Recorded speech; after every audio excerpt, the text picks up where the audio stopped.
दोस्तों हमारी professional Russian classes already start हो चुका है। अगर आपको हमारे रशियन क्लासेस ज्वाइन करना है तो आप मुझे व्हाट्सएप, टेलीग्राम या फिर कॉल कर सकते हैं इस नंबर पे। बेस्ट स्टूडेंट्स के लिए हम जॉब अपॉर्चुनिटी भी प्रोवाइड करते हैं। हे गाइस, इंडिया वाला एंटरटेनमेंट करने वीडियो में आपका स्वागत है। मैं हूं प्रीति। तो आज के वीडियो में हम देखेंगे यूके इंडिया को फॉरेन एड क्यों भेजता है और ब्रिटिश कमेंटेटर टॉबी यंग के अकॉर्डिंग यूके को इंडिया में फॉरेन एड नहीं भेजने चाहिए। तो फर्स्टली इन्हें लगता है यूके इंडिया को फॉरेन एड भेजकर बहुत महान काम कर रहा है। अरे इंडिया तो इन्हीं के फॉरेन एड की बदौलत पल रहा है। वैसे इंडिया ने तो साफ साफ मना भी किया था कि इंडिया को अब कोई एड नहीं चाहिए क्योंकि ये कंट्री पर एक बैड इमेज बनाता है और इंटरनेशनल इन्वेस्टर्स पर गलत इमेज क्रिएट होते हैं और यूके तो यही चाहता है। ये एड इंडिया के लिए बहुत ज्यादा नेगेटिव पब्लिसिटी बनाती है। वो इसका इस्तेमाल इंडिया को डिफेम करने के लिए कर रहे हैं और इन छोटी अमाउंट वाले एड का यूज ये लोग ग्लोबली इंडिया को बदनाम करने और इसे हार्म पहुंचाने के लिए करते हैं। और वैसे भी this ad is like peanut in front of India's economy. और सच तो ये है कि ये मानना ही नहीं चाहते हैं कि इंडिया आगे बढ़ गया है और एक डेवलप्ड कंट्री बन गया है। ये इंडिया की सहायता करने के बहाने खुद को तसल्ली देते हैं कि इंडिया अभी भी एक पुअर कंट्री है। वैसे आप बताइए हेल्प की जरूरत एक्चुअली में किसको है? तो चलिए हम वीडियो देखते हैं इनका इंडिया के बारे में क्या कहना है और फिर हम कमेंट्स में वेरियस लोगों के पॉइंट ऑफ व्यूज को भी जानेंगे। So let's start.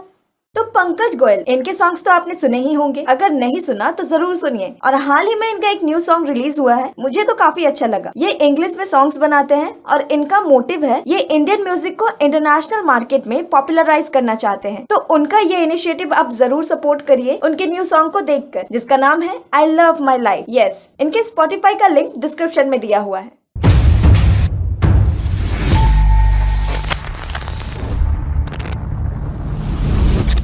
pounds last year from Britain.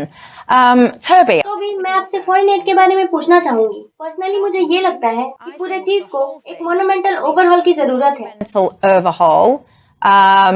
In fact, आप मुझे ये बताइए कि आपको क्या लगता है। मैं आपको अपने सारे आइडियाज बताने वाली थी और उसके बारे में सारी स्ट्रेटेजी बताने वाली थी। मेरे पास कुछ सिंपल रूल्स है। अगर क्वेश्चन ये है कि अगर किसी कंट्री के पास स्पेस प्रोग्राम है तो मुझे नहीं लगता है कि हमें हर साल उसे फॉरेन एड के तौर पर tens of millions of pounds भेजने चाहिए। और यहाँ तक कि इंडिया दुनिया की 5th हाईएस्ट जीडीपी इकोनॉमी है और वो हमसे भी आगे है।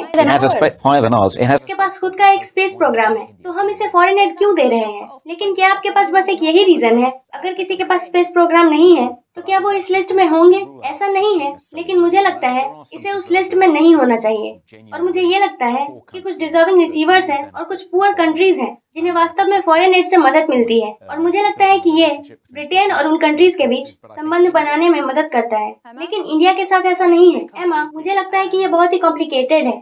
अगर हम सिर्फ जीडीपी को देखें तो भारत की गवर्नमेंट को पैसे नहीं देने चाहिए। मैं कहूँगी कि पिछले वीक में ग्रैंड प्लान में 55 मिलियन वास्तव में इतना ज्यादा नहीं है। लेकिन भारत में ऐसे प्लेसेस और लोग हैं जो गरीबी में हमसे भी काफी नीचे हैं। significantly lower than ours, even if the country. भले ही कंट्री की जीडीपी हमसे ज्यादा है, तो निश्चित रूप से ऐसे तरीके हैं जिससे हम श्योर कर सकते हैं कि उनके जीवन में उन्हें इन्वेस्टमेंट मिल रही है। और भारत में बहुत अधिक समानता है। In India. Let me ask. मैं आपसे ये पूछना चाहूंगी क्योंकि ये बहुत अच्छा है और मैंने इंडिया में काम किया है और मैं वहाँ इंडिया में रही भी हूँ और मैंने उस गरीबी को देखा है। वो बहुत ही भयानक है। It is horrendous. Why is ये यूके की जिम्मेदारी क्यों है? ये इंडिया के गवर्नमेंट की जिम्मेदारी क्यों नहीं है? Well, मैं कहूंगी कि इसके 2 कारण हैं। पहले तो मैं करंट इंडियन गवर्नमेंट पर उन प्रॉब्लम से निपटने के लिए बिल्कुल भी भरोसा नहीं करती हूँ, खासकर जिन प्रॉब्लम में वो नहीं है। जो लोग ऊंचे कास्ट के हैं या जो हिंदू नहीं है, भारत में विशेष रूप से रिलीजन के माध्यम से पार्टीशन के साथ एक रियल इशू है। issue in India with divisiveness, particularly through religion. So there are going to be. तो भारत में बहुत से लोग होंगे जिन्हें उनके अपने गवर्नमेंट से मदद नहीं मिलेगी। So इसीलिए where जहाँ the तक UK UK हेल्प कर can सकता step है, in, हमें we करना should. चाहिए। There are. ऐसा करने के तरीके हैं जो मुझे लगता है कि ये डायरेक्ट एज गवर्नमेंट के लिए बेहतर हो सकता है कि हम यूएन और उस तरह के प्लेसेस के माध्यम से, इंटरनेशनल चैरिटीज, इंटरनेशनल ऑर्गेनाइजेशंस के माध्यम से काम कर सकते हैं और ये श्योर करने के लिए कि पैसे सही तरीके से खर्च किए गए हैं। और हम ऐसा इसलिए करते हैं क्योंकि हम फिक्र करते हैं और हम ह्यूमैनिटेरियंस हैं। और भारत में एक पुअर पर्सन उतना ही इम्पोर्टेंट है जितना कि यूके में एक पुअर पर्सन है। Is a poor person in the UK. Why? और हम इसे इतने अच्छे से क्यों करते हैं? तो भी इस बात को क्लियर कर रहे थे कि यहाँ सॉफ्ट पावर का एक एलिमेंट है। ये हमारे इंटरनेशनल लेवल पर हमारे इंटरनेशनल रिलेशंस के साथ हमारी हेल्प करता है। वो शायद बहुत सी चीजें होंगी जो हम इंटरनेशनल सौदेबाजी में करना चाहते हैं, जहाँ दरवाजे खोल दिए गए हैं क्योंकि हम एक इंटरनेशनल यूनियन का हिस्सा रहे हैं। Been part of these international coalitions. But your strategy.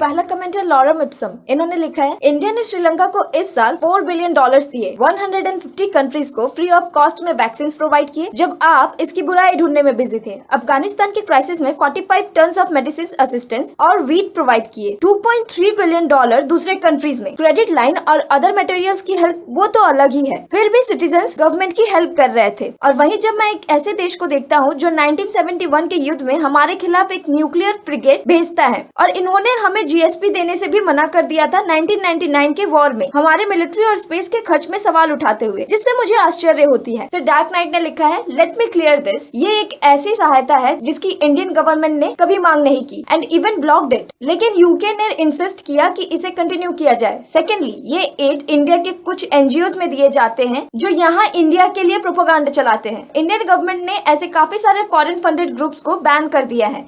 UK के लोगों को अपनी सरकार को इंडिया को कोई एड नहीं देने के लिए मजबूर करना चाहिए। हमारे पास IPL टीम्स है जिनकी कीमत $1 बिलियन है, सो UK can keep the change. फिर सुलिया एक्स ने लिखा है फॉरेन एड देना वास्तव में यूके के लिए अच्छा है, इस सहायता पर इंटरेस्ट लगता है, वे एड रिसीवर से ट्रेड एग्रीमेंट्स भी करते हैं, ये कंट्री का लंबे समय के लिए पैसे बनाता है। फिर जॉनी आलूकार्ड ने लिखा है बिल्कुल नहीं, पहले हमारे नीडी लोगों को मिलना चाहिए, ये समय की बात है। बात तो बिल्कुल सही कही है इन्होंने, ये समय की बात है। आप पहले भी गरीब थे और आज भी गरीब हैं। इंडिया तो आपके वजह से गरीब हुआ था, पहले यूके हमारे पैसों से अमीर बना, 200 सालों तक धीरे धीरे करके सारा धन ले गए और आज एड देकर महान बनना चाहते हैं, जो कि एक चाल है ऑब्वियसली। वो यहाँ उससे इंडिया के खिलाफ वाले ग्रुप्स को फंड देकर इंडिया का गुडविल खराब करना चाहते हैं। और इतना ही अगर बड़प्पन दिखाना है तो हमारे चुराए पैसे ही वापस कर दो। फिर केनी तलेन ने लिखा है नहीं, हेल्प हमारे यूके के नीडी लोगों को मिलना चाहिए। फिर फिलिप किंग ने लिखा है इसलिए हमें स्ट्रगल करना पड़ता है क्योंकि हमारे चुकाए हुए टैक्स के पैसे दूसरों को दिए जा रहे हैं। फिर डेविड थॉमसन ने लिखा है कैसा रहेगा अगर चैरिटी घर से ही शुरू किया जाए फिर दूसरों को दिया जाए। फिर केके ने लिखा है किसी को 5th लार्जेस्ट इकोनॉमी से जलते देखकर अच्छा लग रहा है। इंडिया यूके के एड के भरोसे डिपेंडेंट नहीं है। यूके को 45 ट्रिलियन चुकाने के बारे में सोचना चाहिए जो उसने 1757 से 1947 तक लूटे थे, और यूके को इंडिया को एड देना बंद करना चाहिए और इसके बजाय खुद के लोगों और खुद की इकोनॉमी में खर्च करना चाहिए। फिर जैक टाइटैनिक ने लिखा है aren't they a larger economy than ours now. फिर नीमो सेज ने कमेंट किया है मेरे ख्याल से foreign add is just fine, लेकिन अगर आपके खुद के लोग और इकोनॉमी अच्छी है तब, जो कि हम नहीं है। फिर नेक्स्ट कमेंट है डोंट लुक नाउ। इन्होंने लिखा है नहीं, इनके आधे से अधिक पॉपुलेशन हमारे काउंसिल हाउसेस में रह रहे हैं, हमारे बेनिफिट्स में पल रहे हैं, सफिशिएंट कंट्रीब्यूशन। वैसे तब तो हम भी कह सकते हैं आपकी पूरी की पूरी पॉपुलेशन हमारे पैसों में पल रही है, और तो और हमारे नाम और हमारे चीजों से आज भी पैसे कमा रहे हैं आप। हमारी ही चीजें चुराकर म्यूजियम में लोगों को दिखाया जा रहा है, हमें तो इनसे टैक्स लेना चाहिए उल्टा, हमारी चीजें म्यूजियम में दिखाने के लिए। फिर चौकोहॉलिक ने लिखा है definitely not, billions of dollars दूसरे देशों को भेजा जा रहा है और हमारे खुद के लोग सफर कर रहे हैं, क्या दूसरी कंट्रीज हमें हेल्प करेंगी? Definitely not, charity begins at home. वैसे आपको चैरिटी क्यों चाहिए, वही करो जिसमें तुम माहिर हो। फिर जॉन ने लिखा है हम उनके गवर्नमेंट को एड नहीं देते, हम उनके NGOs को देते हैं। फिर जैक टाइटैनिक ने लिखा है मुझे इंडिया के बारे में ज्यादा कुछ तो पता नहीं, क्या वहाँ अभी भी कास्ट सिस्टम की वजह से पॉवर्टी है? I mean, वहाँ जेनोसाइड कितनी होती है, क्योंकि लोग चाइना को जेनोसाइड एरिया कहते हैं, लेकिन इंडिया कभी कभी मुझे उससे बदतर लगता है। वैसे मुझे भी यूके के बारे में कुछ पता नहीं है, मुझे आज से पहले लगता था कि गवार सिर्फ अनपढ़ लोग ही होते हैं, लेकिन पढ़े लिखे गवार भी होते हैं, आज इन्हें देखकर पता चल गया। और रही बात इंडिया की पॉवर्टी की, तो इन्हीं के लोगों ने ये एक्सेप्ट किया है इस वीडियो में और इस कमेंट्स में कि यूके के लोगों को उन पैसों की ज्यादा जरूरत है, इंडिया तो फिर भी अमीर है। तो आज का वीडियो मैं यहाँ पे खत्म करती हूँ और मिलती हूँ आपसे नेक्स्ट वीडियो में। Till then good bye.